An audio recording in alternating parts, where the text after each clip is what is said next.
मैं निकली गड्डी लेके और रास्ते पर एक खेत में एक किसान आया। मैं उत्थे सीने दी गड्डी चला आई।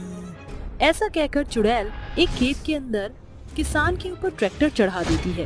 गांव के लोगों को चुड़ैल के गाने की आवाज के साथ साथ उस किसान के मरने की आवाज भी आती है। जिसके बाद एक भीमा नाम का आदमी अपने आप से कहता है, ये का हुई गबा, ये चुड़ैल दोबारा से जिंदा हुई गई। अरे लगता है ये चुड़ैल अपना कहर बरसा के ही मानेगी। अरे भीमा जल्दी से सो जा, वरना चुड़ैल तुझे भी नहीं छोड़ेगी। इतना सोचकर भीमा चादर ओढ़कर सो जाता है। आखिर वह चुड़ैल कौन थी और क्यों एक ट्रैक्टर के ऊपर बैठकर गांव के किसानों को मार रही थी? उस ट्रैक्टर वाली चुड़ैल का ट्रैक्टर से कुछ तो नाता है। आइए कहानी के अंदर देखते हैं। सुबह के समय गांव का एक कालू नाम का आदमी अपने खेतों की तरफ बढ़ता चला जा रहा था, लेकिन तभी उसे उसके खेत में उसके दोस्त हरिश्चंद्र की लाश दिखाई देती है, जिसे देखते ही कालू के हाथ पैर कांपने लगते हैं। अरे गांव वालों यहाँ आओ, देखो ये हरिचंद को किसी ने जान से मार दिया है। हे भगवान, बाप रे बाप, इसे तो किसी ने बहुत बेरहमी से मारा है। लेकिन इतनी बुरी तरह कोई कैसे कुचल सकता है? तभी कालू की नजर उसके ट्रैक्टर पर पड़ती है, जिसके बाद कालू अपने मन ही मन सोचता है, इस ट्रैक्टर पर खून कहाँ से आया? लगता है किसी ने मेरे ट्रैक्टर से ही मेरे दोस्त का खून किया है। अब क्या करूं? किसी को बताया तो सब मेरे ऊपर ही इल्जाम डाल देंगे। ऐसा सोचकर कालू किसी को नहीं बताता। इसके बाद वह अपने दोस्त का अंतिम संस्कार कर देता है। ऐसे ही धीरे धीरे रात हो जाती है। रात के समय चुड़ैल ट्रैक्टर के अंदर से निकलती है और ट्रैक्टर को गांव के किसान के पास ले जाती है, जो रात के समय अपने खेतों में खेती कर रहे होते हैं। चुड़ैल उनके ऊपर ट्रैक्टर चलाकर उन्हें जान से मार देती है। और मैं निकली गड्डी लेके एक किसान के सीने को चीरते हुए। रोज ऐसा ही होता रहता है। चुड़ैल गांव में आती है और रात को खेती करते हुए किसानों को अपने ट्रैक्टर से कुचल देती है, जिसकी वजह से गांव के किसान डर के मारे रात को खेती करना बंद कर देते हैं, जिसकी वजह से चुड़ैल किसानों को मार नहीं पाती। लेकिन तभी चुड़ैल की नजर एक साइकिल चलाते हुए आदमी पर पड़ती है। देखो तो सही, पुष्पा अपनी गधैया पर कैसी घूम रही है, अब बताती हूँ। तभी चुड़ैल अपना ट्रैक्टर उस बेचारे लड़के के ऊपर चढ़ा ही देती है, जिसके बाद उसकी मृत्यु हो जाती है। देखते ही देखते चुड़ैल गांव के सभी खेतों के ऊपर ट्रैक्टर चढ़ा के उनके सारे खेत बर्बाद कर देती है। मैं निकली गड्डी लेके किसानों के खेतों को चीरते हुए। कुछ ही देर बाद चुड़ैल वहां से गायब हो जाती है। वहीं दूसरी तरफ गांव के कुछ लोग चुड़ैल को अपने घरों से छुपकर देख रहे होते हैं। चुड़ैल के जाते ही गांव के सभी लोग अपने घरों से बाहर आते हैं और आपस में बात करने लगते हैं। हे भगवान, ये चुड़ैल तो पूरी तरह पागल हो गई है। गांव में ट्रैक्टर के साथ धुर्राटे काट रही है। अब इस चुड़ैल से हम लोगों को मुक्ति कैसे मिलेगी? बहुत हुआ भैया, हम तो अपना बोरिया बिस्तर उठाई के जा रहे हैं। यहाँ से कानू पता नहीं वो चुड़ैल हमरा और हमरे परिवार का हाल करी। इससे अच्छा है कि हम यहाँ से जाकर शहर में रह लें। तभी वहाँ एक बूढ़ी काकी आती हैं, जो गांव के सभी लोगों से कहती हैं, देखो ऐसा मत करो। अगर तुम सब लोग गांव छोड़ कर चले जाओगे तो इस गांव में रहकर उस चुड़ैल का मुकाबला कौन करेगा? अरे काकी, ये कैसी बात कर रही हो? उस चुड़ैल का सामना कोई नहीं कर सकता, केवल भैरव बाबा को छोड़कर। और आप तो जानती हो, भैरव बाबा दोबारा इस गांव में नहीं आएंगे, क्योंकि वो तो कुछ सालों के लिए तीर्थ यात्रा पर निकले हैं। अगर भैरव बाबा यहाँ होते तो वो हमारी मदद जरूर करते, लेकिन इस वक्त हमें एक साथ जुड़कर इस मुसीबत का सामना करना चाहिए और कोई हल निकालना चाहिए। उस चुड़ैल को पकड़ने के लिए मेरे पास एक उपाय है। शुभम चुड़ैल को भगाने के लिए एक उपाय गांव वालों को बताता है, जिसके बाद सभी लोग उसकी बात पर सहमत होते हैं और रात होने का इंतजार करने लगते हैं। जैसे जैसे रात होने लगती है, रात होते ही सब लोग चुड़ैल के आने का इंतजार करने लगते हैं। जैसे ही चुड़ैल गांव में आती है, चुड़ैल को चारों तरफ सन्नाटा ही सन्नाटा दिखाई देता है। रात को आऊंगा मैं, तुझे ले जाऊंगी, चोरी से आऊंगी मैं, चुपके से खाऊंगी मैं। अरे इस गांव में इतना सन्नाटा क्यों है भाई? अरे गांव वालों, मेरे मारने से पहले ही तुम सबको मौत आ गई। बाहर निकलो, आज तुम सबकी मौत का तमाशा है। तभी चुड़ैल को एक खेत के अंदर दो आदमी दो बैलों के साथ खेती बाड़ी करते हुए दिखाई देते हैं। वो रहा मेरा शिकार, अब तो मजा ही आ जाएगा। चल मेरे ट्रैक्टर, तुक दुक तुक दुक तुक दुक तुक दुक। जैसे ही चुड़ैल खेत के अंदर पहुंचती है उसे बहुत ही तेज करंट का झटका लगता है, जिसके बाद उसी क्षण वह दोनों आदमी उस खेत के चारों तरफ आग लगा देते हैं। चुड़ैल खेतों के बीचों बीच फंस जाती है, जिसके बाद गांव के लोग इकट्ठा होकर चुड़ैल के पास आते हैं और उसे कहते हैं, आखिर तू क्या चाहती है? तू इस गांव के लोगों को क्यों मारती जा रही है? पिछली बार भैरव बाबा ने तुझे यहाँ से भगाया था, फिर तू वापस कैसे आई? तुम्हें क्या लगा भैरव बाबा मुझे भगा देगा तो मैं यहाँ से भाग जाऊंगी? जब तक मैं अपना बदला नहीं ले लेती तब तक मैं यहाँ से कहीं नहीं जाऊंगी। अरे कैसा बदला? किस बात का बदला ले रही है? आखिर तू हम गांव वालों से। क्या तुम्हें याद भी है कि मैं कितनी गरीब थी और मेरे पास मेरे 2 बच्चे भी थे?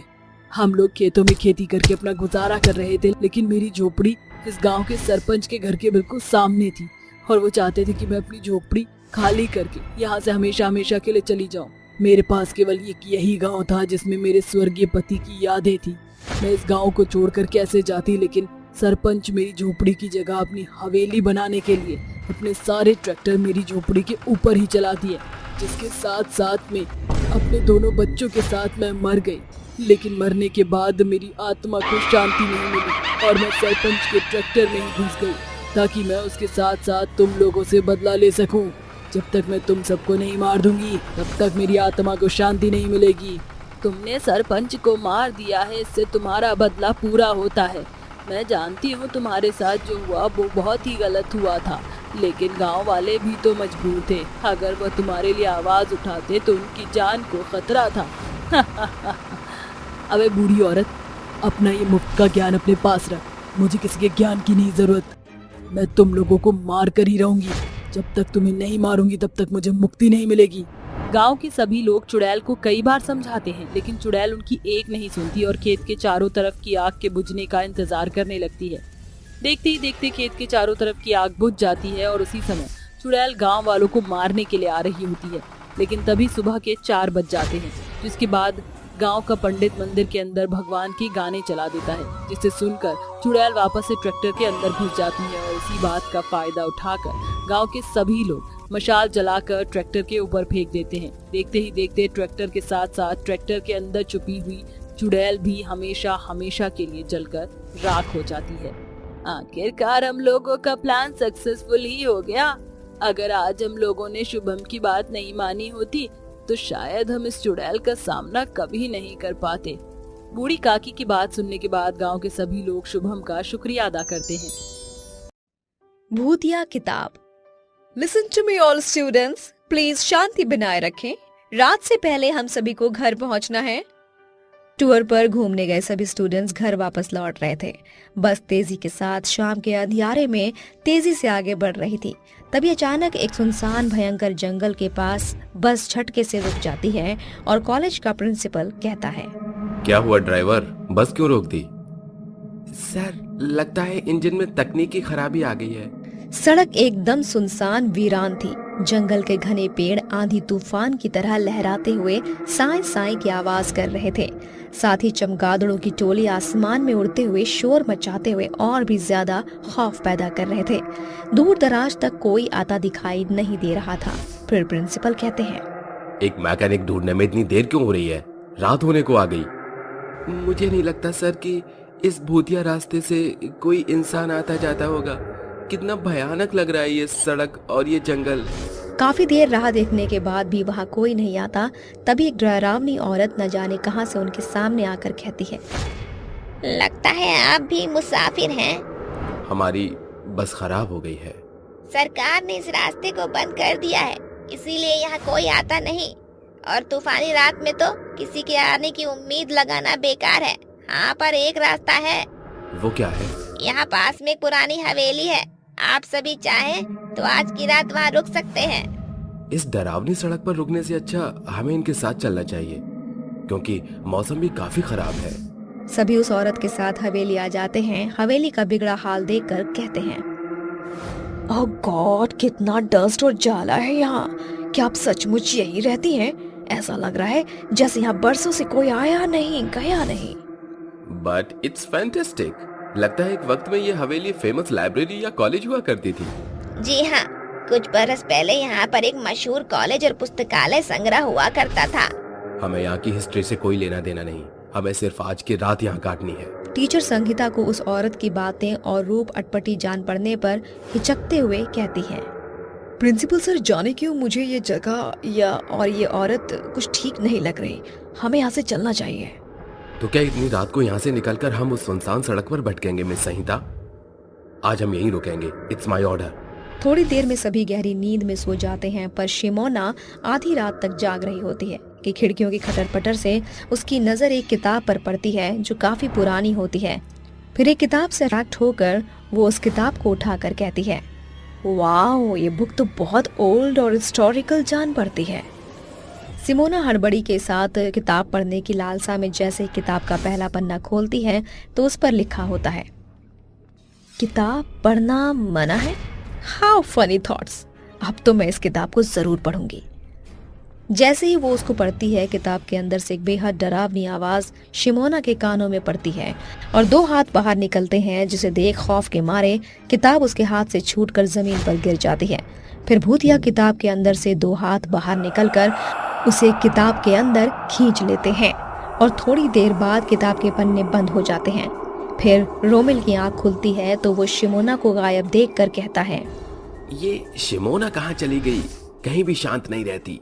फिर रोमिल की नजर भी उस भूतिया किताब पर पड़ती है, जिसके पन्ने खुलते ही अंदर से एक आवाज आती है, आ जाओ रोमिल, मेरे पास आओ। ये भयानक आवाज तो इस किताब से आ रही है। रोमिल आकर्षित होकर जैसे ही किताब के पास आता है, फिर से भूतिया किताब से आवाज आती है, मुझे पता है तू इस समय किससे बात कर रहा है। तू बात कर रहा है एक नरभक्षी चुड़ैल से। अचानक किताब के अंदर से एक बड़ी भयानक चुड़ैल बाहर निकलकर रोमिल की गर्दन पकड़कर किताब के अंदर समा जाती है। तभी भूतिया किताब बंद हो जाती है, पर ऐसा होते हुए टीचर संगीता देख लेती है और डर के मारे हुए उसके जुबान से तेज चीख निकल पड़ती है, आ! चुड़ैल, मुझे अभी जाकर प्रिंसिपल सर और बच्चों को इस भूतिया किताब के बारे में बताना होगा। संगीता कपकपाते पैरों से भागकर प्रिंसिपल सर के पास भागकर कहती है, राहुल, पिंकी, गेट अप, हमारे पास वक्त बहुत कम है, हमें यहाँ से भागना होगा। वक्त देखा है आपने? रात के 2:30 बजे हैं। हम जाएंगे कहाँ? कहीं भी। प्रिंसिपल सर, इस हवेली में एक भूतिया किताब है, वो शिमोना और रोमिल को निकल चुकी है। जैसे वो भागने के लिए कदम बढ़ाते हैं, लाइब्रेरी की तमाम किताबें हवा में उड़ते हुए उनके ऊपर बरसने लगती हैं। सभी जन बुरी तरह चोटिल हो जाते हैं।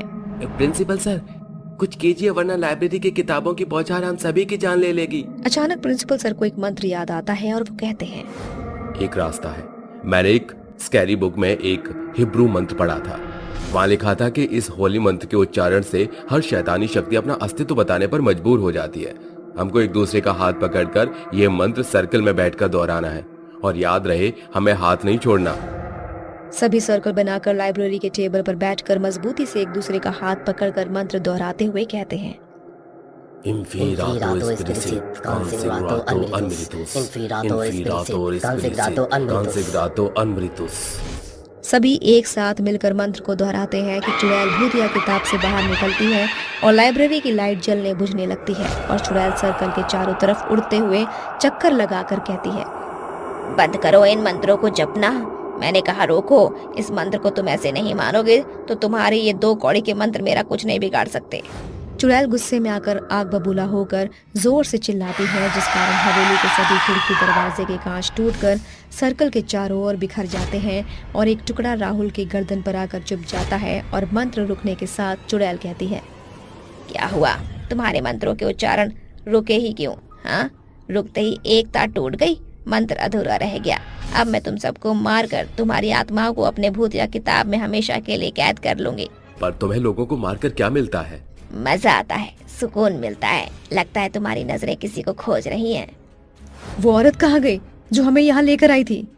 लगता है तुम शायद इसे ढूंढ रही हो। इसका मतलब वो औरत तुम ही थी? हाँ, चुड़ैल होना कोई भी रूप ले सकती हो। छलावा करना तो मेरी पुरानी आदत है। आखिर तुम इस किताब में कैद हुई कैसे? पहली बार ये बात किसी ने पूछी है। सुनो, हवेली के आकार के ढांचे का बना ये लाइब्रेरी एक वक्त में कॉलेज हुआ करता था। कॉलेज में पढ़ने वाली अहाना को किताबों का बहुत शौक था। वो घंटों लाइब्रेरी में बैठकर रहस्यमय किताबों को पढ़ा करती थी, जिस कारण उसने अपनी पढ़ाई पर ध्यान लगाना ही बंद कर दिया, जिसे देखकर कॉलेज प्रिंसिपल कहते हैं, तुमसे इसकी उम्मीद नहीं थी अहाना। तुम तो इस कॉलेज की सबसे होनहार स्टूडेंट थी। तुम्हें पता भी है तुम फाइनल एग्जाम में फेल हो चुकी हो, पासिंग मार्क्स भी नहीं ला सकी तुम। ये जानकर अहाना के पैरों तले जमीन खिसक जाती है और वो देर रात लाइब्रेरी के बेंच पर बैठकर आंसू बहाती है और कहती है, इन किताबों ने मेरा भविष्य उज्जवल होने से पहले ही मिट्टी में मिला दिया। अब मुझे जीने का कोई हक नहीं। किताब पर सर रखकर अहाना हमेशा के लिए आंखें बंद कर लेती है, जिस कारण उसकी आत्मा उस किताब के अंदर ही कैद हो जाती है और कॉलेज के सभी स्टूडेंट्स को मारने लगती है, जिस कारण उस कॉलेज पर हमेशा के लिए ताला लग जाता है। मेरी अधूरी दास्तान पूरी हो गई, अभी तुम्हें मरना भी तो है। चुड़ैल चारों ओर तूफानी बवंडर मचाने लगती है। तभी प्रिंसिपल की आत्मा आकर कहती है, अगर तुम इस चुड़ैल से बचना चाहते हो तो इस भूतिया किताब को जला दो। सुबह के 4 बजते ही पहर बदल जाएगा, उस समय ये एकदम कमजोर होती है। फिर प्रिंसिपल की आत्मा गायब हो जाती है और घड़ी की आवाज बजते ही उसकी नजर घड़ी पर पड़ती है। 4 बज गए, हमें इस किताब को जलाना होगा। फिर वो आग जलाकर भूतिया किताब के सभी पन्ने फाड़कर उन्हें भस्म करते हैं और आग की लपटों से कंकाल की परछाई बाहर निकलकर फूट पड़ती है। तभी चुड़ैल गायब हो जाती है। इसी के साथ भूतिया किताब का है किस्सा हमेशा के लिए समाप्त हो जाता है। 3 चुड़ैल बहू की सौतेली सास। शाम के समय करुणा किचन में खाना बना रही होती है कि तभी उर्मिला नाम की चुड़ैल पीछे से उसका पैर खींचकर उसे जमीन पर गिरा देती है और करुणा बोलती है, हाय दैया, मर गई। ने मेरा पैर खींचकर मुझे गिराया। अरे सामने आओ। इतना बोलकर करुणा खड़ी होती है और इधर उधर देखने लगती है, लेकिन उसे वहाँ कोई नहीं दिखता कि तभी अनामिका चुड़ैल करुणा को जोर का तमाचा मारती है, जिससे करुणा गोल गोल घूमते हुए किचन से बाहर जाकर गिर के बेहोश हो जाती है। तभी सौम्या चुड़ैल कहती है, इस बुढ़िया को हमने अच्छा सबक सिखाया। हाँ, बिल्कुल सही कहा। देखा ना तुम सबने कैसे हथनी की तरह धड़ाम से जमीन पर गिरी थी। ये तो कुछ भी नहीं, आगे चलकर तो हम इसे कठपुतलियों की तरह नचाएंगे। ऐसे ही अगली सुबह जब करुणा दीवार पर पेंटिंग लगाने के लिए हथौड़े से कील ठोक रही होती है कि तभी उर्वशी करुणा का हथौड़ी वाला हाथ पकड़कर उसके दूसरे हाथ पर मारने लगती है। ये देख करुणा हैरान होकर बोलती है, हे भगवान, ये क्या हो रहा है मेरे साथ? मेरे हाथों पर मेरा खुद का बस नहीं चल रहा। जैसे तैसे करुणा खुद का हाथ बचाती है और रूम में जाकर फर्स्ट एड बॉक्स से डिटॉल निकालती है और कॉटन से जख्म को साफ करने लगती है कि तभी सौम्या डिटॉल की शीशी बदलकर वहाँ तेजाब की शीशी रखकर बोलती है, अब देखना इस बुढ़िया का हाथ कैसे कबाब की तरह भुनेगा। जख्म को साफ करने के बाद करुणा तेजाब की शीशी डिटॉल समझकर उठाती है और अपने हाथ पर डाल देती है, जिससे करुणा का पूरा हाथ लाल होकर जलने लगता है और करुणा बोलती है, ये क्या किया मैंने? ये तो तेजाब की शीशी है। अब मुझे जल्दी से अपना हाथ धोना होगा, नहीं तो मेरा पूरा हाथ जल जाएगा। इतना बोलकर करुणा हाथ धोने के लिए बाथरूम की ओर भागती है। तभी अनामिका अपना पैर अड़ा देती है और करुणा लड़खड़ाते हुए दीवार से जा भिड़ती है, जिससे उसके सिर पर चोट लग जाती है। इसी तरह तीनों चुड़ैल हर रोज करुणा को परेशान करती, कभी उसके ऊपर गर्म पानी फेंक देती तो कभी उसे सीढ़ियों से गिरा देती। इन सब चीजों से परेशान होकर करुणा एक दिन नदी के किनारे बैठी होती है और उसी वक्त उसके सामने तीनों चुड़ैल आ जाती हैं और बोलती है, सासू माँ। क्या हुआ सासू माँ? चुड़ैल को देखकर पहले तो करुणा डर जाती है, फिर हिम्मत करके बोलती है, तुम चुड़ैलों ने मुझे सासू माँ बोलने की हिम्मत कैसे की? जब मैं अपनी तीनों बहुओं की सास नहीं बनी तो फिर तुम चुड़ैलों की क्यों बनूंगी? 3 बहुएं? क्या मतलब? हम कुछ समझे नहीं। मैंने अपनी 3 खूबसूरत बहुओं को मार दिया, तो फिर तुम क्या चीज हो? अब हट जाओ मेरे रास्ते से और जाने दो मुझे। अच्छा, तो तूने हमें मारा है। हम यही हकीकत तो जानना चाहते थे। हमें शुरू से ही लगता था कि तूने हमें मारा है, पर हमने यकीन नहीं किया। लेकिन आज तूने सच बोलकर हमारा ये भ्रम तोड़ दिया। अब बता कि तूने हमें क्यों मारा था। अनामिका के इतना बोलते ही करुणा समझ जाती है कि ये तीनों वही है और वो बोलती है, तुम्हें क्या लगता है इतनी आसानी से मैं तुम्हें अपना राज बता दूंगी? कभी नहीं, कभी नहीं। तो फिर तू हमें ऐसे नहीं बताएगी? लगता है हमें तेरी अकड़ तोड़नी ही पड़ेगी, तभी तू अपना मुंह खोलेगी। इतना बोलकर सौम्या करुणा को नदी में धक्का देती है। जैसे ही करुणा नदी में गिरने वाली होती है कि तभी सौम्या उसका हाथ पकड़कर बोलती है, तेरे पास ये आखिरी मौका है। अगर तूने हमें सच नहीं बताया तो हम तुझे मगरमच्छ से भरे इस नदी में फेंक देंगे, जिसके बाद मगरमच्छ तुझे खा जाएंगे। नदी के खूंखार मगरमच्छों को देखकर करुणा का दिल दहल जाता है और वो डरते हुए बोलती है, रुको, ऐसा मत करो, रुको रुको, मैं तुम्हें सब सच बताती हूँ, लेकिन उससे पहले मुझे यहाँ से निकालो। करुणा के मुंह से हाँ सुनकर सौम्या उसे अपनी ओर खींचती है और तभी उर्वशी बोलती है, जल्दी बता। बताती हूँ, सुनो। सोनपुर गांव में रमेश अपने 3 छोटे बेटों के साथ रहता था। उसकी पत्नी का 2 वर्ष पहले ही देहांत हो गया था, जिसके बाद रमेश ने बच्चों की परवरिश के लिए करुणा नाम की औरत से दूसरी शादी कर ली थी। जिसके बाद करुणा बच्चों को पालने लगती है और वक्त के साथ रमेश के 3 बेटे बड़े हो जाते हैं। तभी एक दिन रमेश करुणा से बोलता है, तुमने मेरे बच्चों को सगी माँ से बढ़कर प्यार किया, ये मुझ पर तुम्हारा बहुत बड़ा एहसान है। अब इस बेवकूफ को कौन बताए कि मैंने 3 बच्चों के बाप से सिर्फ पैसों के लिए शादी की है, क्योंकि ये बहुत अमीर है। इतना सोचकर करुणा बोलती है, इसमें एहसान कैसा, ये तो मेरा फर्ज था। तुम बहुत अच्छी हो करुणा। वैसे मैं तुम्हें एक खुशी की बात बताता हूँ, हमारे 3 बेटे के लिए रिश्ता आया है। 3 लड़कियाँ संस्कारी और सुशील हैं। तुम्हें सोच रहा हूँ लगे हाथ ये शादी करवा ही देता हूँ। हाँ हाँ, क्यों नहीं, ये तो बहुत ही खुशी की बात है। ठीक है, फिर मैं पंडित जी से शादी की मुहूर्त निकलवाता हूँ। जिसके बाद रमेश पंडित जी से शादी की मुहूर्त निकलवाता है। कुछ ही दिनों बाद रमेश के 3 बेटे की शादी हो जाती है, जिसके बाद 3 बहुएं घर का सारा काम संभाल लेती हैं और अपनी सौतेली सास को शिकायत का एक भी मौका नहीं देती। लेकिन इसके बावजूद भी करुणा उन्हें जली कटी सुनाने का एक भी मौका नहीं छोड़ती। ऐसे ही एक दिन करुणा मन में सोचती है, पहले इस जायदाद में ये 4 हिस्से कम पड़ गए थे, जो ये 3 और आ गईं। अब मुझे इन्हें भी देना पड़ेगा, पर मैं इन्हें क्यों दूं? क्यों ना मैं इन्हें रास्ते से ही हटा दूं। इतना सोचकर करुणा अपनी 3 बहुओं को आवाज देती है, अरियो निकम्मियों, कहाँ मर गई तीनों की तीनों? जल्दी मेरे सामने आओ। करुणा की आवाज सुनते ही उसकी 3 बहुएं उर्वशी, अनामिका, सौम्या उसके सामने आ जाती हैं और उर्वशी बोलती है, जी सासू माँ, आपने हमें याद किया, क्या कुछ चाहिए आपको? हाँ, इसीलिए तो तुम तीनों को यहाँ बुलाया है। अब सुनो, उर्वशी तुम मेरे लिए गाजर का हलवा बनाओगी, और अनामिका तुम खीर, और सौम्या तुम अभी 1 कप मेरे लिए चाय लेकर आओ। ठीक है सासू माँ, मैं बस अभी लेकर आती हूँ। जिसके बाद 3 बहुएं किचन में जाकर अपनी सास की फरमाइश का खाना बनाने लगती हैं और तभी करुणा बोलती है, यही सही मौका है। इस वक्त घर में कोई नहीं है और ये तीनों किचन में हैं, तो क्यों ना मैं इन्हें किचन में ही जलाकर मार डालूं। इससे किसी को मुझ पर शक भी नहीं होगा, जिससे सांप भी मर जाएगा और लाठी भी नहीं टूटेगी।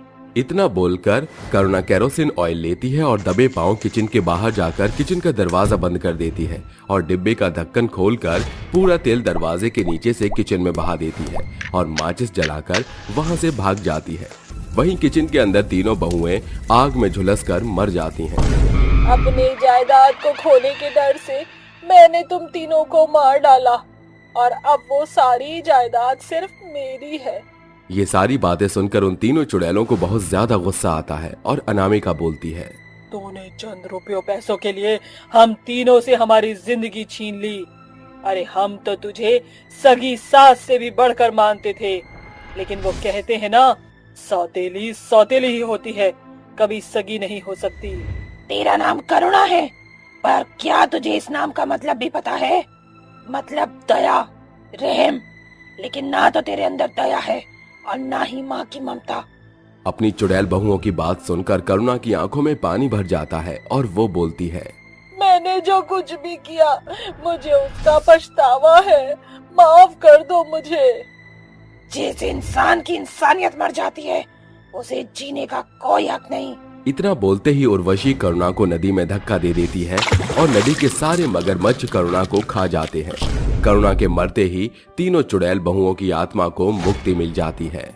भूतिया बाहुबली और सांड की लड़ाई। रात का समय था। बिजलियों के साथ बादल के गड़गड़ाने की भी आवाज आ रही थी और उन आवाजों में से एक भयंकर सा सांड दौड़ते हुए अपनी दोनों सींग से लोगों पर हमला करते हुए गांव में दौड़ रहा था। वो कभी लोगों को अपने सींग से उड़ा दे रहा था तो कभी लोगों के सामान को इधर से उधर फेंक रहा था। उस सांड ने गांव में तबाही मचा रखी थी। उस सांड की ये हरकत देखकर वहां पर एक भूतिया बाहुबली प्रकट होता है और उस सांड के सींग को पकड़ते हुए हवा में उड़ा देता है और दूर जाकर फेंक देता है और उससे बोलता है, तू नहीं बचेगा, तू यहाँ आ गया, इस बार तो तू मुझसे नहीं बचेगा। तू खुद को क्या समझता है कि तू सांड है तो सबको अपनी सींगों से उड़ा उड़ा कर मारेगा? नहीं, मैं हूँ तेरे सामने इस गांव वालों को बचाने के लिए। तू मेरा कुछ भी नहीं बिगाड़ सकता, समझा तू? मैं एक सांड हूँ, सांड। याद कर, मैंने ही तेरा खात्मा किया था। अरे तू वो दिन कैसे भूल सकता है जब मैंने तुझे अपनी सींग से हवा में उड़ा उड़ा कर मारा था? उस दिन तो तेरे साथ तेरी किस्मत थी, क्योंकि मुझे मेरे अपनों ने ही धोखा दिया था। लेकिन मेरे मरने के बाद अब ना तो कोई मेरा अपना है और ना ही तेरी किस्मत साथ देगी, क्योंकि मैं अब अपने गांव वालों को कुछ नहीं होने दूंगा। वो तो समय बताएगा कि कौन किसे हराएगा। तो लगा ली जाए शर्त, देखते हैं किसमें कितना है दम। हाँ बिल्कुल, आ जाओ, मैदान में आ जाओ। इतना कहकर सांड और भूतिया बाहुबली गांव के बीचों बीच लड़ने लगते हैं। सांड अपनी सींग से भूतिया बाहुबली के ऊपर हमला करता है कि तभी बाहुबली उसकी सींग को पकड़ लेता है और एक झटके में उसे हवा में उड़ाकर दूर फेंक देता है। सांड दूर जाकर गिर जाता है और सांड एक बार फिर से उठता है और दौड़ते हुए उस भूतिया बाहुबली के ऊपर हमला करता है कि तभी भूतिया बाहुबली भूतिया शक्ति अपने हाथ से लेकर तलवार अपने हाथों में प्रकट करता है और वो फिर उस तलवार से उस सांड के ऊपर प्रहार करने लगता है। तो दोनों लड़ते लड़ते आसमान में पहुंच जाते हैं। उन दोनों की लड़ाई अब आसमान में होने लगी। ये सब गांव वाले अपने अपने घरों में छिपकर देख रहे थे। बिजली और आसमान की गड़गड़ाहट जैसी जैसी तेज हो रही थी, वैसे वैसी इन लोगों की लड़ाई की भी काफी तेजी बढ़ती जा रही थी। भूतिया बाहुबली और सांड एक दूसरे को बेरहमी से जख्मी कर देते हैं, जिसके बाद सांड हिम्मत हार जाता है और वो गुस्से में बोलता है, अभी तो तूने मुझे जख्मी कर दिया, लेकिन याद रखियो, जिस दिन मैं आऊंगा उस दिन मैं तुझे नहीं छोड़ूंगा। एक बार फिर वापस आऊंगा, सब कुछ तबाह करके रख दूंगा। तू जिस गांव वालों की रक्षा करता है, अब गांव वालों को मुझसे कोई नहीं बचा सकता। चल चल, जब तू आएगा तब की तब देखेंगे। अभी तू हार गया है, इसलिए यहाँ से दुम दबाकर भागना ही तेरे लिए ज्यादा बेस्ट होगा। अगर तू यहाँ से नहीं भागेगा तो तू जानता है कि मैं बाहुबली तुझे नहीं छोड़ूंगा और तू अपनी जान से हाथ धो बैठेगा। इसलिए अभी तू यहाँ से जितनी ज्यादा दूर हो सके उतनी ज्यादा दूर चला जा। उसकी ये बात सुनकर सांड गुस्से में वहाँ से दौड़ते हुए आसमान से नीचे आता है और अपनी गुमनाम जंगल में गायब हो जाता है। और इस तरह जब बाहुबली हवा में उड़ते हुए नीचे आता है, तब गांव के सभी लोग अपने अपने घरों से बाहर निकलते हैं और उस बाहुबली से बोलते हैं, अरे तुम तो एक भूत हो और तुमने बाहुबली के जैसे कपड़े क्यों पहने हैं? आखिर तुम कौन हो? हाँ, तुम कौन हो और तुमने इस भयंकर सांड से हमारी जान क्यों बचाई? मैं यहाँ का बाहुबली था। आज से 16 साल पहले की बात है। मैं इस राज्य का महाराजा राणा प्रताप बाहुबली था। मैं हर जगह हर किसी पर विजय प्राप्त करता था। मुझे कोई भी पराजय नहीं कर सकता था सिवाय मेरे खुद के परिवार वालों के। मेरे माता पिता ने मेरा साथ बचपन में ही छोड़ दिया था और उनकी राजगद्दी मैं संभालता था, लेकिन मेरे छोटे भाइयों ने मेरे ही खिलाफ मेरे ही राज्य को भड़का दिया। जैसे ही इन लोगों ने मेरे राज्य को भड़काया, वैसे ही मेरे राज्य में हिंसा शुरू हो गई। लोग एक दूसरे को मारने पीटने लगे और जब मैं इसका विरोध करता तो वो हमें उल्टा जवाब देकर वहाँ से चले जाया करते थे। इस तरह दिन गुजरने लगे और एक दिन मेरा मंत्री मेरे पास आता है और कहता है, महाराज बाहुबली, हमारे पड़ोस के गंतव्य राज्य के दुश्मन हम पर हमला करने वाले हैं। वो हम पर हमला करें इससे पहले हमें उनके राज्य को अपने कब्जे में कर लेना चाहिए। हाँ मंत्री, तुम बिल्कुल सही बोल रहे हो। वो हम पर हमला करें इससे पहले हमें उनके ऊपर हमला करके उनके राज्य को हथिया लेना चाहिए। तो फिर ठीक है, मैं युद्ध की तैयारी करता हूँ। मंत्री सभी सैनिकों के बीच घोषणा करवा देता है कि अगले 2 दिन बाद राजा के साथ पड़ोस के गंतव्य राज्य पर हम हमला करेंगे और उस राजा को उसकी गद्दी से गिरा देंगे। इस तरह अब वो राजा अपने सैनिकों के साथ गंतव्य राज्य पर हमला कर रहा होता है कि तभी राजा का सबसे प्रसिद्ध सांड राजा के ऊपर ही हमला कर देता है। जब राजा पीछे पलटकर देखता है तब उसका सांड उसके सामने उसको मारने के लिए खड़ा था।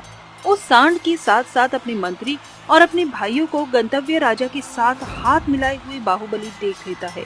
अपनों को देख राजा बोलता है, तुम लोगों ने मेरे साथ ही दगाबाजी कर दी। अरे मेरे प्यारे सांड, मैंने तुम्हें कितना पाल पोस कर बड़ा किया था, मैं तुम्हें कितना मानता था, लेकिन तुमने तो मेरी पीठ पर ही खंजर भोंक दिया। बाहुबली इतना बोल ही रहा था कि तभी पीछे से बाहुबली का छोटा भाई आता है और उसके पीठ में तलवार भोंक देता है।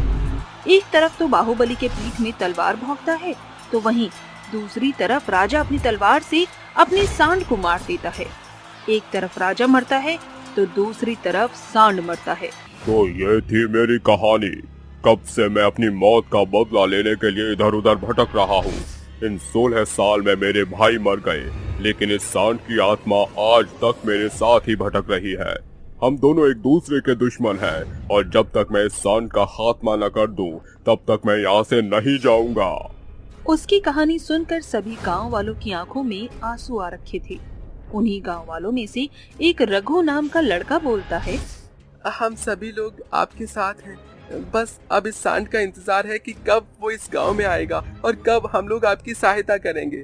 इतना कहकर सभी गांव वाले अपने अपने घरों में चले जाते हैं और अगले 1 महीने बाद वो सांड एक बार फिर उस गांव में आता है और लोगों को अंधाधुंध मारने लगता है। वो लोगों को मार रहा होता है कि तभी वहाँ पर भूतिया बाहुबली आ जाता है और एक बार फिर उन दोनों की लड़ाई शुरू हो जाती है। भूतिया बाहुबली अब इस बार उस सांड को मार दे देता है। सांड पूरी तरह से घायल होकर मर जाता है और मरते हुए वो बोलता है, बाहुबली, तेरी मेरी दुश्मनी यहीं खत्म नहीं हुई है, मैं वापस आऊंगा। इतना कहकर सांड वहाँ से गायब हो जाता है। जिसके बाद अब भूतिया बाहुबली भी गांव वालों से इजाजत लेता है और वहाँ से गायब हो जाता है। इस तरह अब सभी गांव वाले खुशी से एक दूसरे के साथ रहने लगते हैं। चुड़ैल का इंतकाम।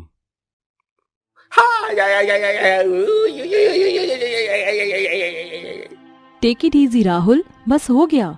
निवेदिता, इसे मैं हैंडल करता हूँ। तुम जाकर वार्ड नंबर 5 के पेशेंट को इंजेक्शन दे दो। Okay doctor. अस्पताल का वेटिंग एरिया एकदम खाली था। जैसे ही हॉल में टंगी घड़ी की तीनों सुई 12 पर पहुंचती है, टक टक की आवाज गूंज उठती है। उफ, इस आवाज ने तो मुझे डरा ही दिया। कॉरिडोर के चारों तरफ सन्नाटा फैला हुआ था। अस्पताल के चारों ओर घने काले बादलों ने जमावाड़ा लगा रखा था। साथ ही चमगादड़ की बड़ी सेना चीख चीख कर कोहराम मचा रही थी। पेड़ जोर शोर से डोल रहे थे। ये अचानक मौसम का रुख कैसे बदल गया? वो सब कुछ नजरअंदाज करके चलने लगती है कि अचानक एक जली हुई चुड़ैल न जाने कहां से प्रकट होकर उसके पीछे पीछे चलने लगती है। मुझे ऐसा क्यों लग रहा है कि मेरे पीछे कोई चल रहा है। वो तेजी से पीछे पलटती है, तभी चुड़ैल छत से चिपक जाती है। यहाँ तो कोई भी नहीं है। तभी अस्पताल की खिड़कियां जोर शोर से खड़कने लगती हैं और बत्तियां जलने बुझने के साथ माहौल एकदम डरावना हो जाता है। डर के मारे निवेदिता की अंतड़ियां अंदर ही अंदर सूखने लगती हैं। कौन है यहाँ? अचानक एक डरावनी आवाज उसके इर्द गिर्द गूंजने लगती है।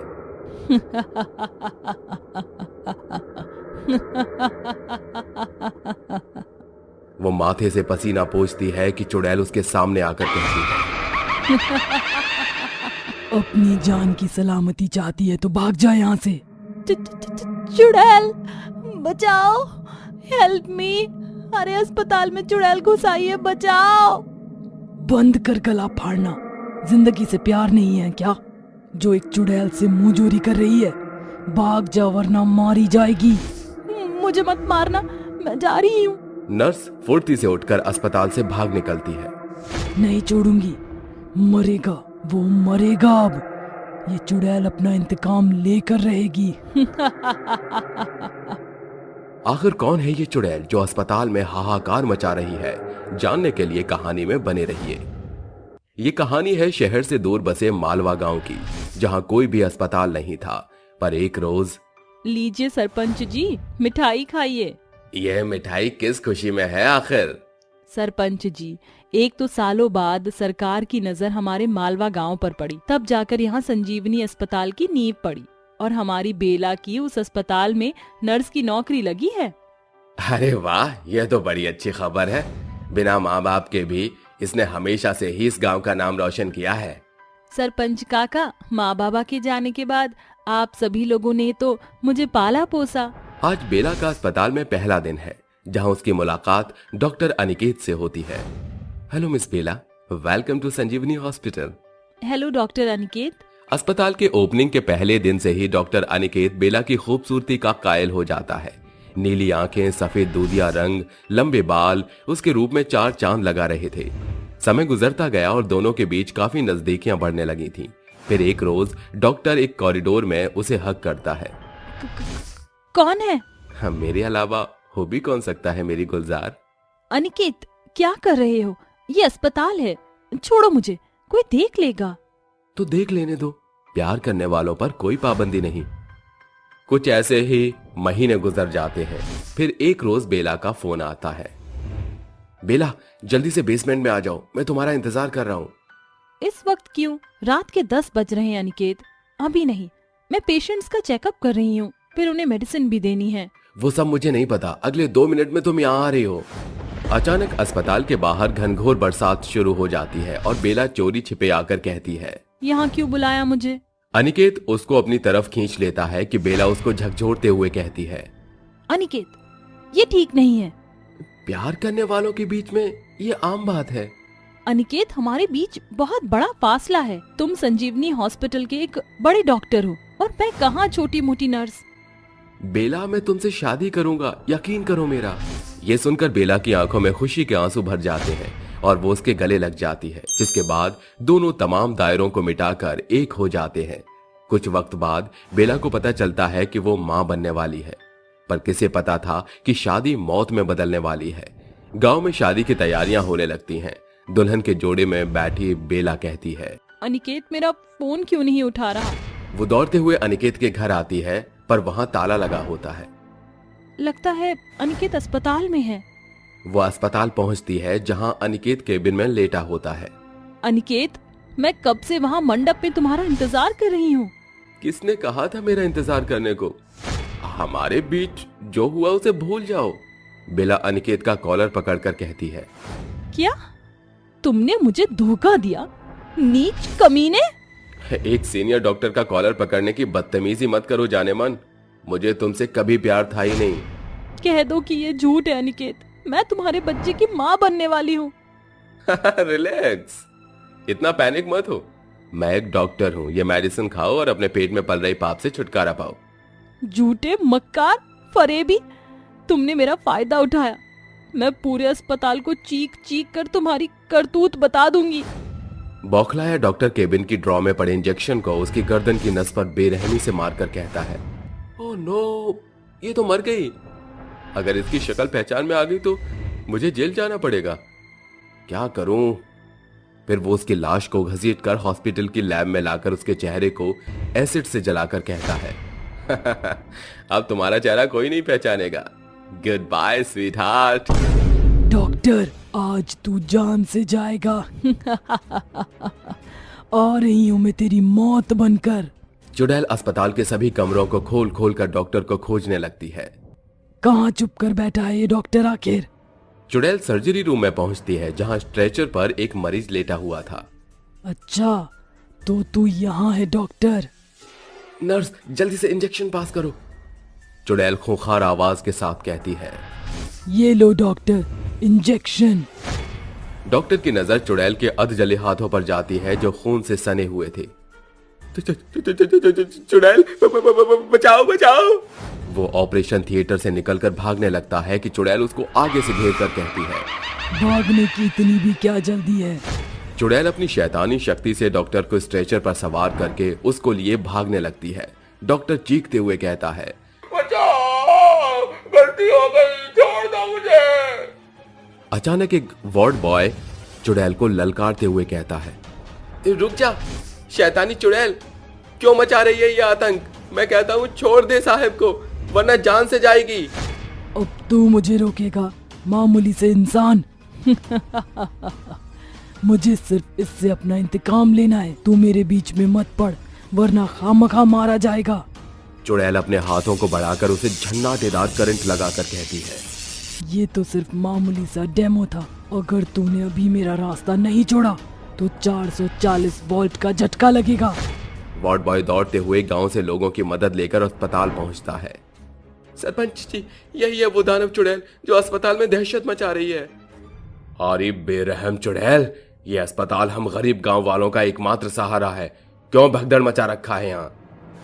चुड़ैल अपने इंसानी रूप में आकर दोबारा चुड़ैल बन जाती है। अरे ये तो हमारी बेला है। सरपंच काका, इस नीच डॉक्टर ने मुझे अपने प्यार के जाल में फंसाया, फिर मेरा फायदा उठाकर मौत के घाट उतार दिया। आज मैं इसे मार डालूंगी। रुक जा बिटिया, तू इस दरिंदे के खून से अपने हाथ मत रंग, इसकी सजा कानून इसे देगा।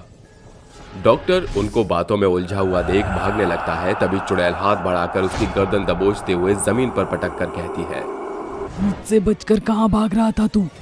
सरपंच जी, इसने मेरी लाश को बेसमेंट के खाने में छुपाया है।